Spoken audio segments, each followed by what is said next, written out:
আসসালামু আলাইকুম এভরিওয়ান, মুক্তাজ কিচেনে সবাইকে স্বাগত। কেমন আছেন সবাই? ভিডিওটা ছিল ঈদের চতুর্থ দিনের। এটা আমার বাবার বাড়িতে। সকাল সকাল ঘুম থেকে উঠেই দেখি মা কলপাড়ে বসে কাটা ধোয়া শুরু করে দিয়েছে। আমার মেজো বোনের শ্বশুর বাড়ি থেকে আজকে লোকজন আসবে, তাদের জন্য এই রান্নাবান্নার আয়োজন করবে। যেহেতু দুপুরের খাবার তাই একটু সকাল সকালে শুরু করে দিয়েছে। এখন প্রায় ভোর 7টা সাড়ে 7টার মতো বাজে। এখানে ছিল চিংড়ি মাছ, তারপরে ছিল দেশি মোরগ, আর এইগুলি ছিল শোল মাছ। শোল মাছগুলো কিন্তু অনেক বড় বড় ছিল। আমাদের এইখানে কিন্তু এই দেশি মাছগুলি খুব পাওয়া যায়। দামটা একটু চড়া থাকলেও কিন্তু মাছগুলি একদম ফ্রেশ পাওয়া যায়। তারপরে বাইং মাছ, ভেদি মাছ, এগুলি এই যে সব আমাদের ধোয়া কাটা শেষ। এখন শুধু রান্না করার পালা। যে বাইং মাছগুলো কিন্তু বড় বড়ই ছিল। তারপরে শোল মাছ, তারপরে ভেদি মাছ, চিংড়ি মাছ, গরুর গোশ।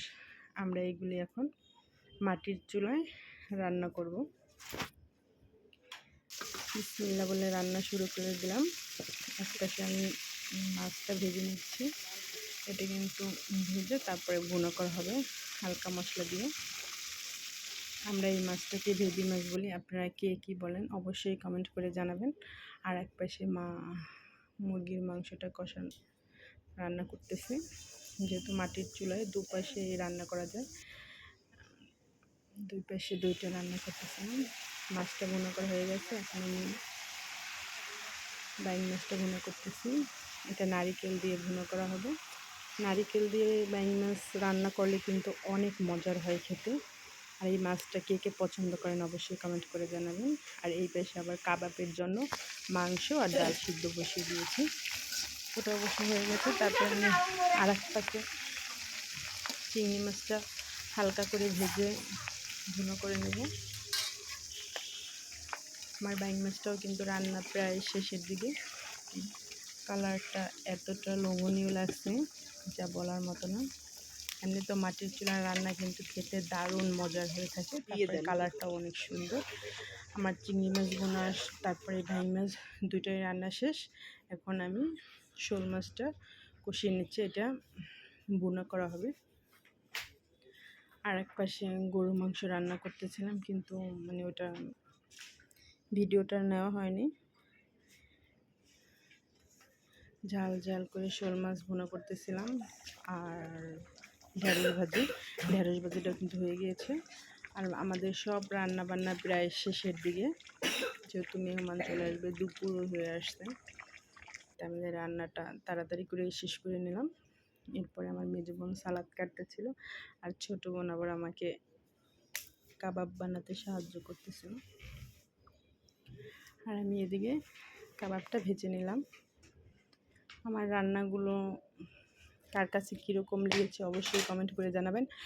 আর এই আইটেমগুলোর মধ্যে কে কোন আইটেমটা বেশি পছন্দ করেন সেটাও কিন্তু অবশ্যই কমেন্ট করে জানাবেন।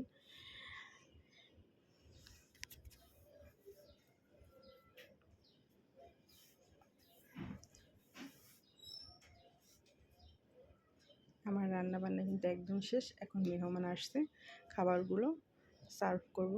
এখানে ছিল সাদা পোলাও, তারপরে ভেদি মাছ ভুনা, আর ছিল দেশি মোরগের মাংস, সাথে ছিল ঢেঁড়স ভাজি, চিংড়ি মাছ ভুনা, বাইং মাছ, এটা ছিল বাইং মাছ ভুনা, শোল মাছ, গরুর মাংস। আজকে আমার আয়োজনটা কেমন ছিল অবশ্যই কমেন্ট করে জানাবেন। সবাই ভালো থাকবেন, সুস্থ থাকবেন। আল্লাহ হাফেজ।